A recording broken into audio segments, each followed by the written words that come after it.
Hello and welcome. We are live for the VCD Roundtable, episode 21. Today we are going to cover the VCF packaging and product combinations for a service provider explicitly.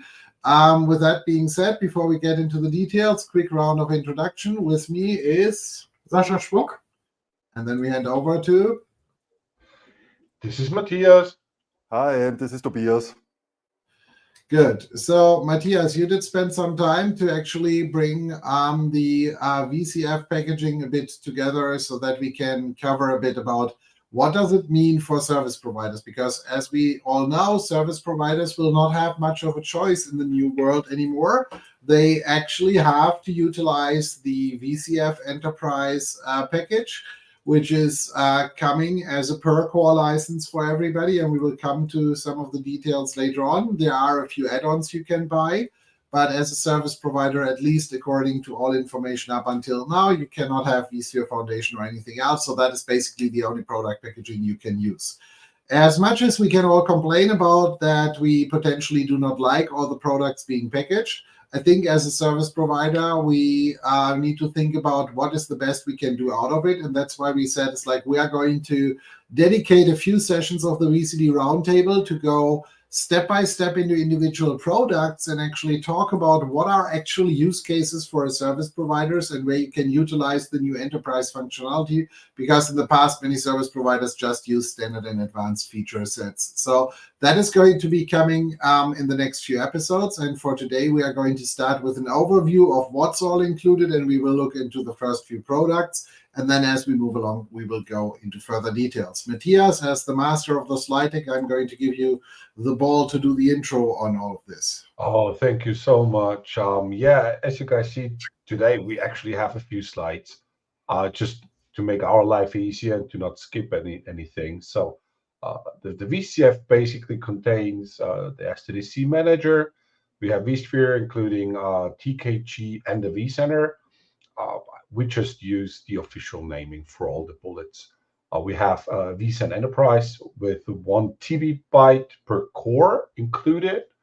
If you need more capacity than 1 TB per core, it needs to be licensed. But the minimum licensable capacity is 8 TB, so per socket. So that's already a lot. We have NSX Networking, including HCX.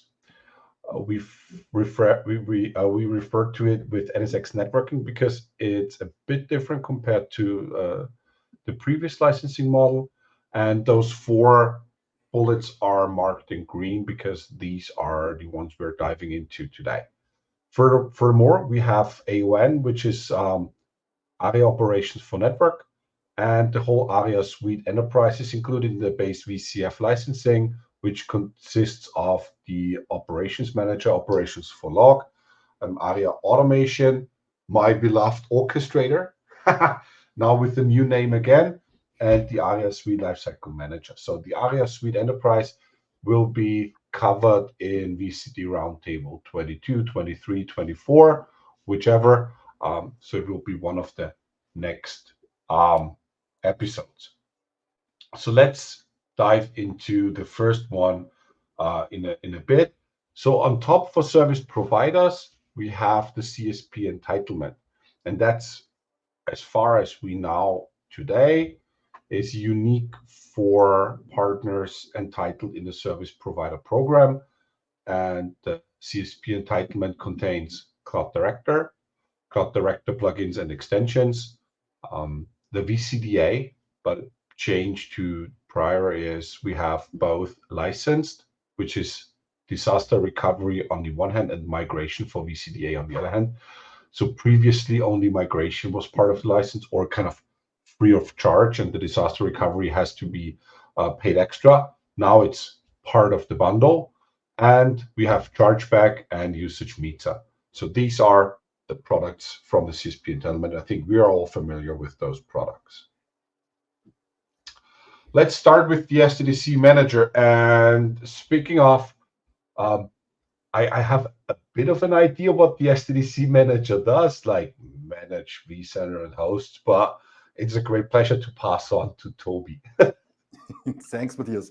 Yeah, the basic management instance of the whole VCF story is always our SDDC manager. So the SDDC manager is part of the initial deployment process, and after the initial deployment has been done, we start to bring on our new workload domains, our additional workload domains, whatever we would like to achieve from the SDDC manager. So the SDDC manager is the central management point where we can manage the whole virtual infrastructure world, where we can also do the whole lifecycle stuff related to certificate management, related to password rotation and stuff like this. So this is all part of the SDDC manager. So here the biggest change from what we have done in the past maybe is that we now have really a single point of component where we can manage all of our vCenters, where we can ramp up additional clusters, where we can bring in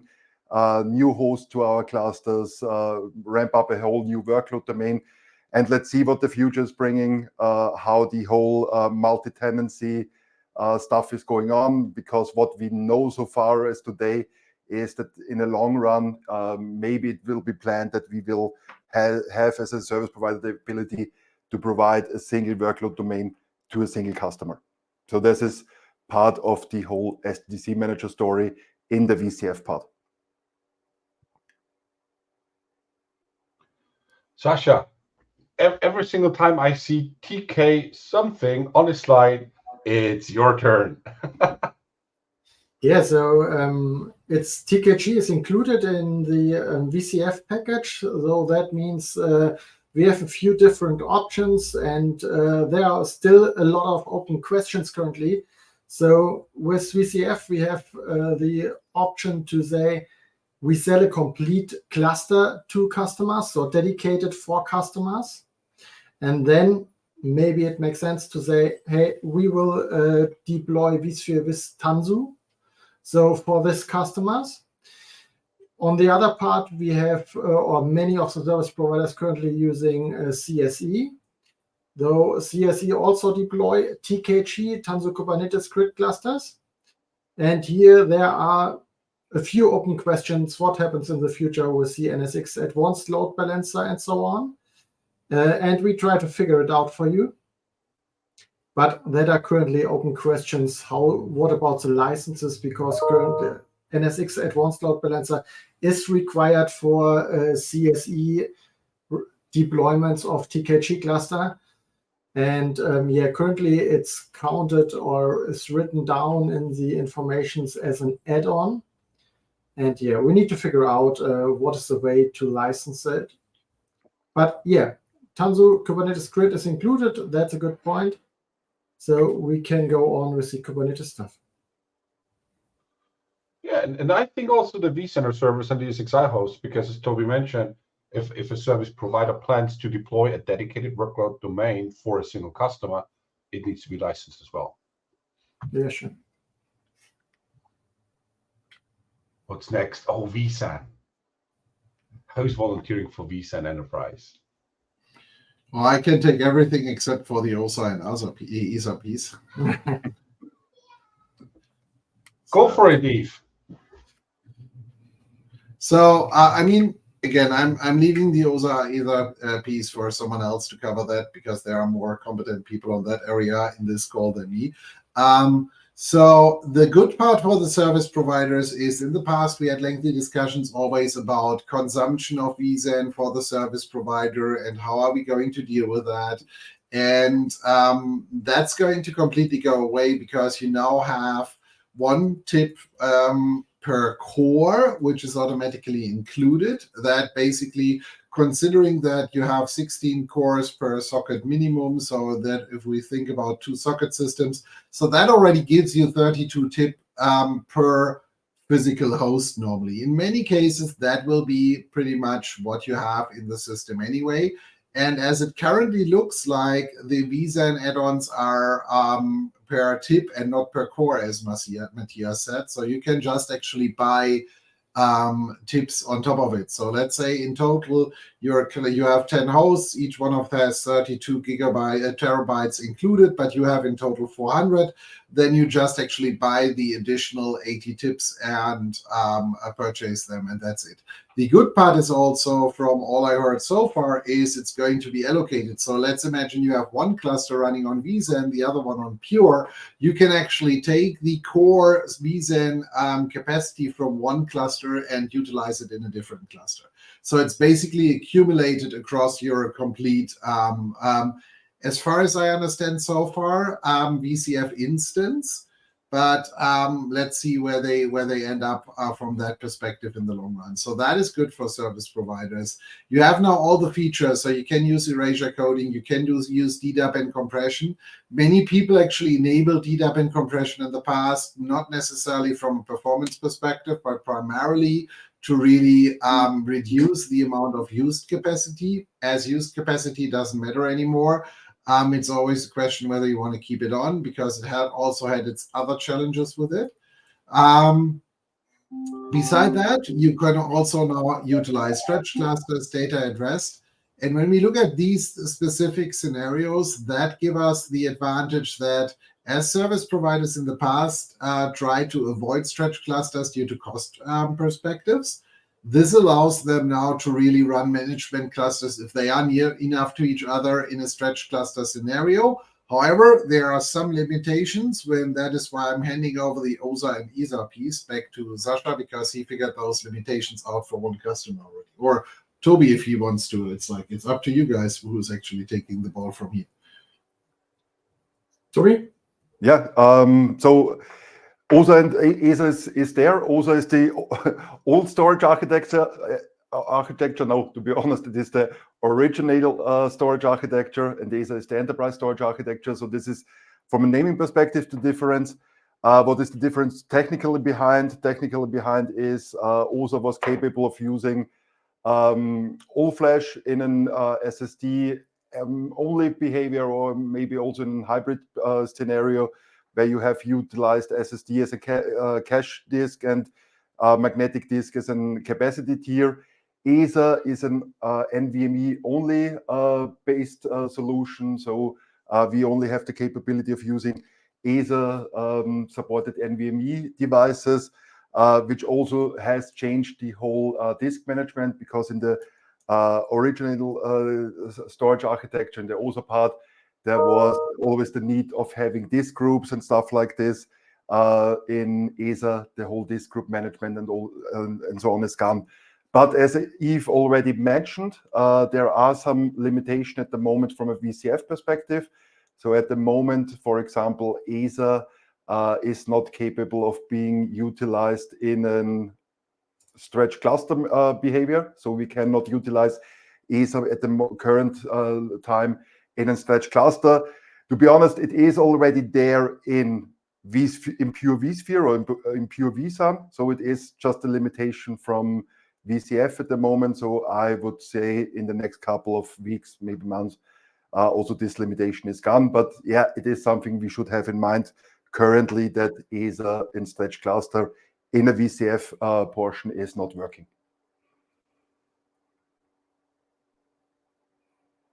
And as I got the information, so there will be a migration path from OSA to ESA. So that means if you start now with planning new hardware, you can prepare that your hardware is ready for ESA, deploy with OSA if you want to go with a stretch cluster, and then later on do the migration to ESA. Yeah, as always. And one last add-on, because if you mentioned that you can have maybe a stretched management domain or a stretched workload domain, but also there is also some pitfall in VCF at the moment. If you would like to utilize a stretched workload domain, also your management domain needs to be stretched currently. So also let's see here what the future is bringing. That is so true. Mm-hmm. NSX, I think one of the most important parts within the whole cloud director stack or cloud stack. So NSX networking, and that's a big change compared to previous licensing. So NSX networking consists of the NSX manager to manage the whole infrastructure. We have host and edge transport nodes, and NSX networking contains logical switching and logical routing.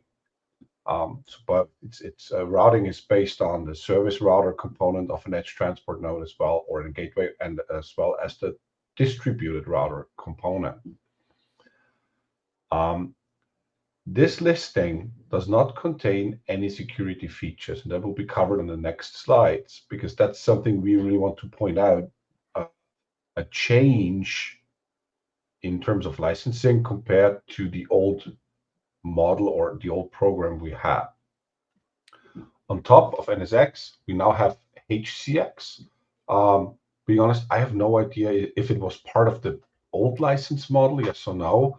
It was, to be honest. You had HCX also in NSX, I guess at least at Enterprise, but maybe also part of advanced licensing. Yeah. HCX was there, but it is now fully included in VCF. Okay, cool.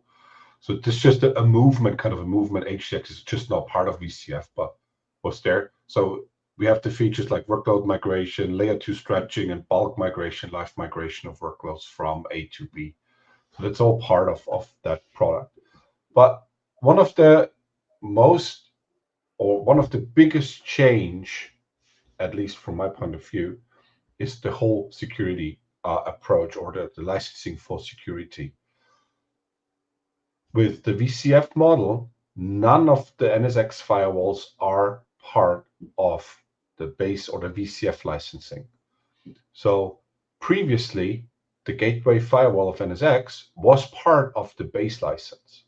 So the Flex bundle, we know, which is the base, contained the gateway firewall. If you wanted to use the distributed firewall in the past, you had to buy at least the professional licensing, right? Which is the next, or the one larger license model that contained the distributed firewall. And then we had like advanced and enterprise for EVPN and stuff, and then all that kind of stuff. So with the new VCF approach for service providers, or actually the VCF approach by Broadcom, the whole firewalling is a single add-on package, which can be licensed on a per CPU core base. And that contains the gateway firewall, the distributed firewall, and then top security intelligence and container security with Aria. So these are the packages, or the product bundles within the add-on package VMware Firewall. Anyone else want to add something around that? Just a little bit to you, because you're fully right, Matthias. At the other hand, I would say also from a costing perspective, because yeah, it is a dramatic change in the whole licensing model. But as you mentioned before, advanced networking stuff like EVPN and so on, in the old model always required the highest amount of points. Now it is already part of the base license. So if you switch to the VCF license model, so it is mandatory in the future, you get really a huge improvement of the networking side. But yes, from a security perspective, we will lose here some stuff. I think it's just important to make everyone aware what the change in licensing is, because as far as or the most service providers I work with, they are using the gateway firewall extensively, basically speaking, for each single tenant with the edge gateway. Distributed firewall, it's like, yeah, a few use distributed firewall, others doesn't. It really contains on the model they use to run their tenants. But the gateway firewall is a big part in terms of licensing change. So there is a second add-on package for security. So on top of the VMware firewall, we can add ATP, Advanced Threat Protection. Before we dive into those three marked additional products or solutions, I would like just to add one statement. So the bullets and stuff we add over here, they're not saying that each of those areas of NSX can be consumed in self-service. So today we're just talking licensing, what's included, what needs to be licensed on top. We're not covering which is self-service available and which features need to be consumed as a managed service, just to add that statement on top. So Toby, you want to cover some IDS IPS stuff? Yeah, for sure. So IDS IPS is there, can be utilized in two different manners nowadays. So we can utilize it on the north-south side, directly on our ESXis. And also we can, east-west side, sorry, and we can utilize it also on the north-south side. But also here there is a little limitation at the moment. So talking today, IDS is only available on the edge services. IPS is not available, but as far as I am aware at the moment, IPS on the edge nodes or on the north-south side will be available with the next release, which should be roughly around March, but let's see what's really happening here. Malware prevention and network traffic analysis and NDR.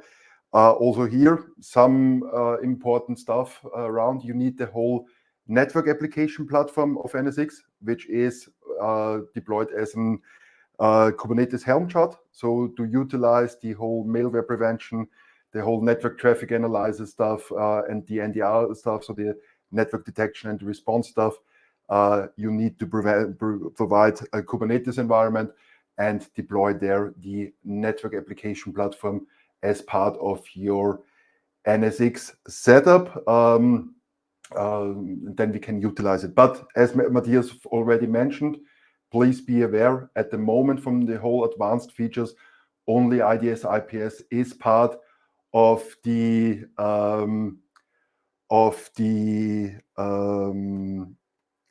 Cloud Director environment in a self-service manner. All of the other stuff like malware prevention and the NDR and network traffic analysis is currently not part of the self-service, but for you as a service provider, you can already consume it.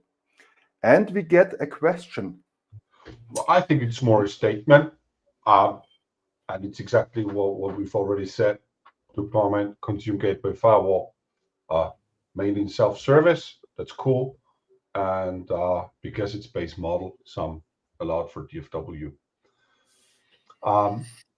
But if interesting. So roughly, thanks Tom for mentioning this one. Roughly 90%, right?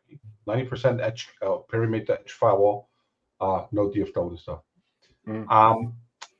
So covering IDS IPS, and I think, as far as I understand, the new model, and that's what we're talking here. There is a change in licensing, not just because it's not per CPU core base, but if I remember correctly, please correct me if I'm wrong. Previously, you had the ability to license IDS IPS, gateway IDS IPS on a per tenant base. So it wasn't licensed on a per tenant base, but in the past, only the VRAM of the virtual machines running behind the configured edge gateway were considered to need to be licensed for IDS IPS. And that's a huge change, because in the past, if you have configured it correctly, you were kind of able to enable or license it on a per tenant. Oh, I'm sorry for this one. On a per tenant base, and from now I can do fireworks.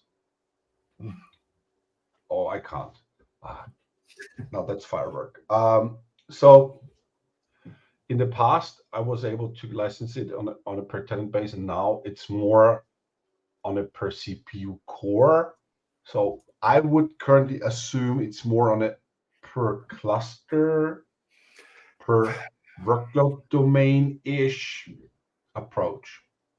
I would say at least per cluster.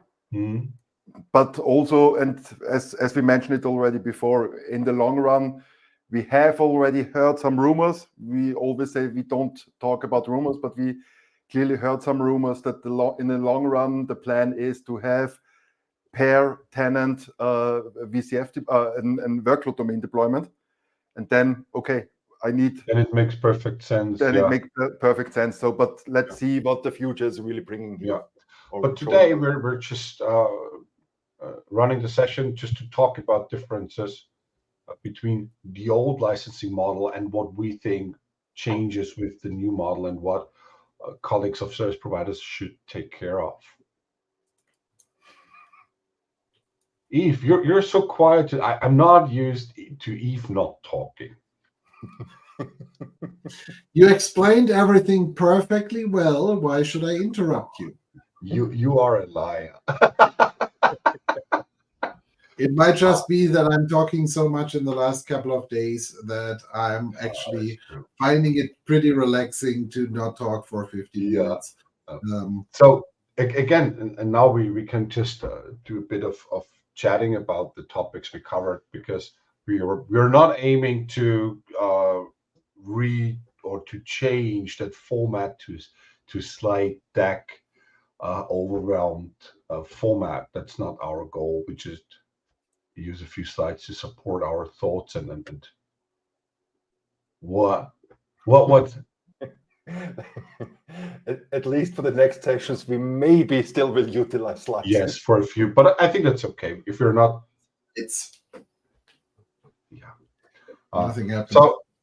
So these are at least from see, that's fireworks.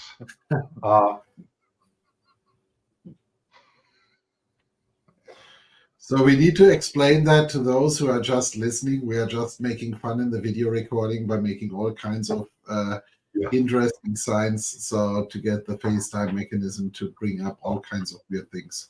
So basically speaking, for licensing. Does Matthias look like a cat now?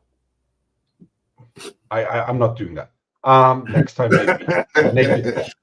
So from a licensing perspective, but back to the topic, even for service providers, even if you're not using VCF, like the stack like SDDC manager or whatever, as a service provider, you need to pay for it. So it doesn't matter. You're not getting out of the game like, oh, I'm not using it. Yeah, doesn't matter.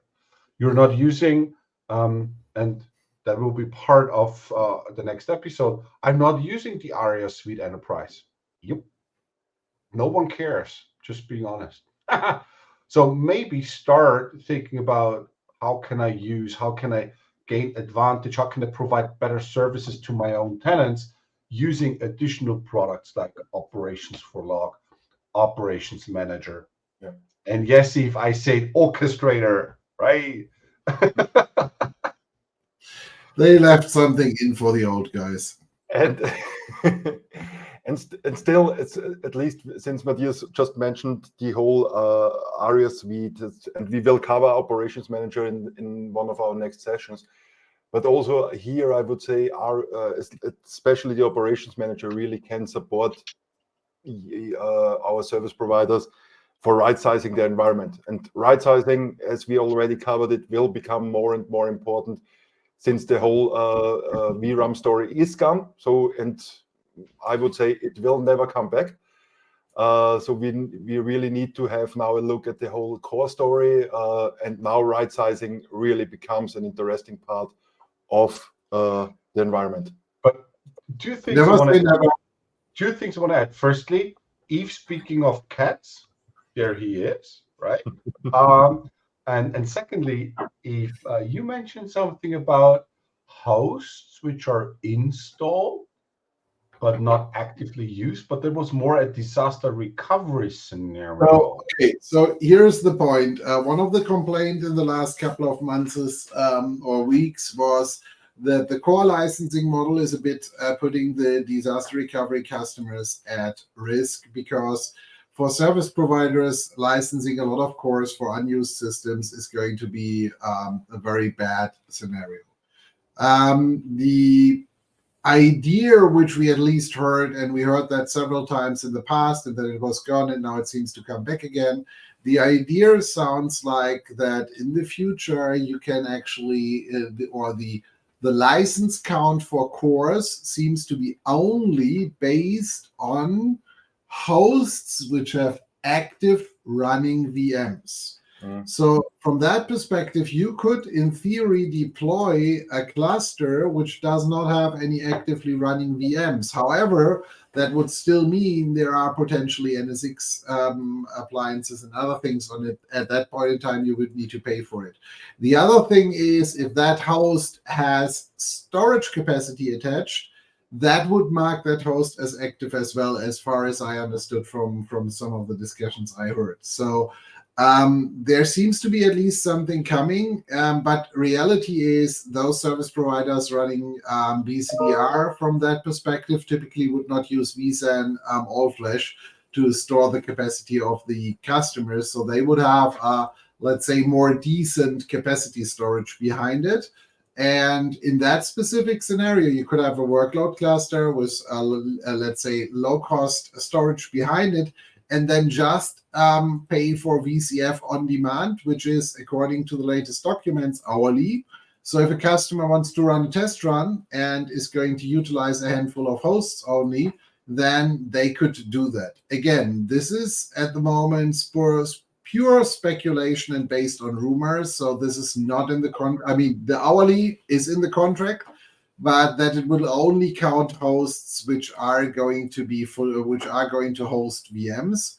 But again, that would solve the BCDR scenario, at least for a good part of service providers. And so again, as you can see, not everything is yet finalized, but it seems like we are slowly getting there. Yeah, so it's still a moving target, but it moves a lot slower. Yeah, the ship is more or less now assembled. They are just actually attaching the rescue boats to it. Yeah. Let's hope it doesn't become a Titanic, and there are enough of them. Eve, thanks for sharing that additional information with the crowd. Yeah, so I think that covers the licensing stuff for episode 21. Not that easy, Matthias. One more question. Yes, it just popped up. Yes. Have you guys heard about any price indications for the add-on licenses, especially NSX? So the information we have is that the pricing for all products is going to be identical, whether it's resale or service providers. So if you grab the just released price lists playbooks as of this week, you will see what the add-ons are going to be charged for. And then you can apply the discount, which has been provided to you as a service provider about what the discount is going to be. And then you know what the add-on is actually going to cost you. We don't have that in writing, but according to all the simplicity rules by Broadcom, which basically say only one SKU, very simplistic model, I'm pretty sure that that's going to be exactly the way it is. Good. Now, Matthias, you can start the closing round. Now you could start it, but yeah. So you were so far away. So we covered the base VCF packaging for service providers today in episode 21. I don't know the exact plan. Will episode 22 cover the Aria Suite Enterprise or 23? I would say current plan is that 22 would be another packaging episode that's going to come out in 2 weeks. We might, as always, keep you posted with some of our short-term videos.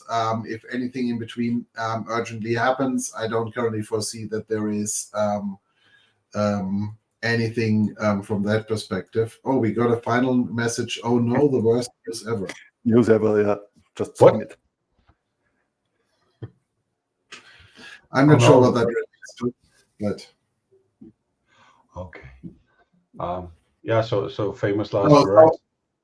Yeah. Next episode, episode 22, will be another VCF packaging series. Feel free to drop in any questions beforehand to any one of us so that we can prepare them. We are going to move the VCF Roundtable to a it's VCD Roundtable, not VCF Roundtable. The Broadcom VCF Roundtable for service providers is going to be Who was talking there? The VCD Roundtable is going to be, at least the current plan is going to be bi-weekly moving forward. Plan is that somewhere early in the week, we will let you know when the live session is going to be, because there is still a lot of traveling going on for some of us. And but that's going to be the plan. And we are going to post on the webpage, most likely on the VCD Roundtable webpage, a bit of the topics for the upcoming weeks in the next few days so that you can plan for it. We're also working on a few more formats to get you a bit more training and get to know perspective for certain products, but that's still in the baking. Let us finish the cooking and the baking for those, and expect that there will be more content and more formats coming from us pretty soon, not only for service providers, but that's still going to be our focus. With that being said, it's an interesting week. Those of you who have not actually finished their RFIs for the new Broadcom program, make sure that you do that. Next Thursday is the cutoff date. You need to submit them. If you have any questions around that, feel free to always ping us and have a discussion with us. Also, if you are worried that you are not hitting the mark, as we said, it's like there's always a free line so that you can reach us, and then we figure something out. Again, emoticons or something. Such a closing do this one? Yes, and if you're joining the channel partner conference in Las Vegas next month, or the MSP Submit, just ping us. We will stay in Vegas at that time, join the conference, and let's have a meeting. All right. Best of luck with the new licensing. Keep the changes in mind and license accordingly.